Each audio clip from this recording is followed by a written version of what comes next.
Warriors down 2 at halftime. Welcome back to the Math Eye. Joe Abramson, along with former South End editor, sports editor, Karl Henkel.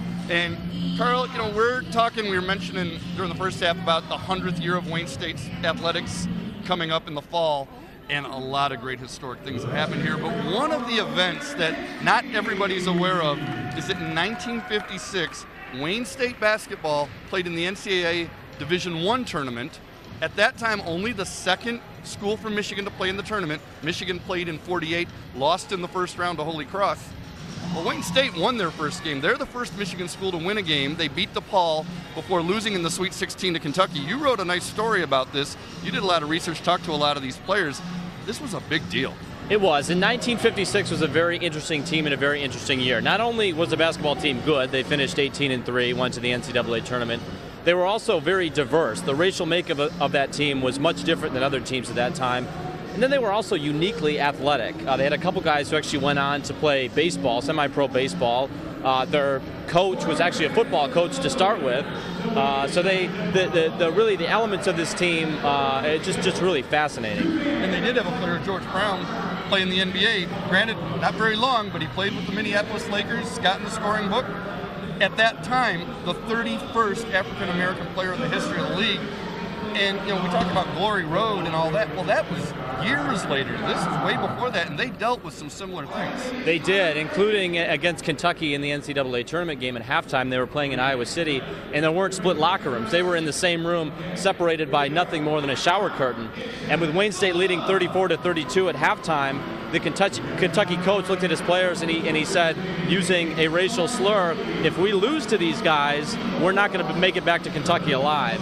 Wayne State players heard this, and that's just kind of the way it was back then, and it's really unfortunate, but they had to work through things like that. Going to hotels, going to movie theaters, going to restaurants. They essentially had to call ahead and get permission because the makeup of the Wayne State team was about half and half white players and African-American players. And that Kentucky coach, Adolph Rupp, a little notorious. A guy like that doesn't keep his job nowadays, but back then that's just, went on to a legendary career, but I think the history is kind of exposed the good and the bad. Yes. The Warriors, at that time, split their home games between Pershing High School and what was then called University of Detroit Memorial Building. We all know it as Callahan Hall. Didn't have this nice Math Eye building. It was a long ways away.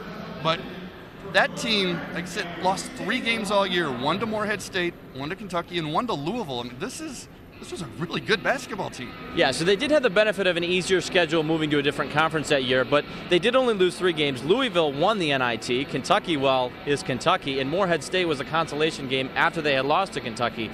And you can't really blame them for not getting up for that game, especially with the way they lost to Kentucky. Leading in halftime, George Brown, of course, then fouls out. He, as of 2 years ago, still contends that he didn't touch the guy on the last foul, and then they go on to lose by 20 points against Kentucky. And let's be honest, we don't have film of this. We don't know if it's a foul or not, but we know what used to go on in those days, and whether it's the racial makeup or just, hey, the star call, either way, you can believe that a bad call might have been made. It might have been made, and Wayne State relied so heavily on George Brown and his 6'6" frame. Kentucky was just too tall, so when Brown was out of the game, Kentucky ended up going on a 20-6 run. Wayne State really couldn't match them in any facet of the game after that. Probably the most important player for Wayne State on that 1956 team. And as you mentioned, in the President's Athletic Conference, President Hilberry, who the theater is named after, I guess they benefited from the fact that he didn't really like sports all that much, and in fact was thinking about going strong intramural. And fortunately, hey, football survived and basketball survived, and now we've got this wonderful athletic department. But boy, that was close back then. It would have been worse had he not cared, because at least then we would have gotten or at least then we got the 1956 team. They were successful for a few seasons, and of course now a complete 180. Wayne State athletics is probably as strong as it's ever been. And obviously hindsight's 20/20, and we can speculate all we want, but George Brown doesn't foul out. You're winning at halftime. You hang on and win that game, you don't know what changes historically for both programs. No, because every game you win in a tournament of that fashion, then you're able to recruit better players. You get more name recognition. I mean, look at what Wayne State football did after they made the run to the NCAA championship game. You get a couple breaks here and there, and the history of Wayne State basketball could easily change. If you want to look more recently, Butler basketball. Exactly. You didn't really know who they were. You heard of the Fieldhouse because of a movie. But other than that, he didn't know who they were, and all of a sudden, you know what? They win recruiting battles now.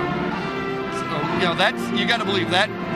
You never know what it changes, but it's worked out fine for the Warriors. It has worked out fine, and you can't really take anything away from that 1956 team. They've still got their year in the banner here at the Mathai Stadium, and they'll go down in history as one of the greatest Wayne State basketball teams. And that banner was raised 11 years ago when they celebrated the 50th anniversary. We're on 61 years now since that happened, but I know you talked to several players, and they were trying to all get together, and some of them did, and they've talked and all that, but there's really not many of them left. So actually George Brown 2 years ago was making calls to see how many of the former players were alive, to see if he could get back with them and kind of have a reunion of sorts. And he got a hold of Mark Whittock, who I spent a good deal of time with on the phone for this story. George unfortunately passed away about a year after they had that conversation. So it was their first and only conversation between the two players in a 60-year time frame. That's amazing. In all honesty, did you know about this before you kind of got into the research? Because I never really noticed it until I looked up one day and saw what that banner really said, and I was a little shocked. No, I think whenever you look at banners, you see the years, and if you weren't around to experience it, you go, that's nice. But once you start to dig into those numbers, you find out that there's an interesting and unique story behind each one of them, and that's the 1956 story. Now, you've been around Wayne State athletics long enough to have a little perspective on this, but they're going to be naming the top 100 things that happened over the last 100 years, and this will certainly be in there. But it's got to be way up there. The national championship run with the football team and all the softball and swimming success and fencing success and baseball and everything else. But that because it's Division I. That's unique. Division I and the NCAA tournament. Anytime you make it into the playoffs and win at least one game or start to go on a run, especially at Wayne State, that puts you in kind of legendary status among Wayne State sports. Karl, thanks a ton for being here. That is, like I say, one of the most fascinating stories in Wayne State history, and one that I don't think gets enough attention. It doesn't, and I wish when I went to Wayne State that was taught in the history classes, because it would have been a lot more interesting. Hopefully next year when we celebrate that 100th year, we hear a lot more about this and similar stories. We'll be right back with the second half on CN 900.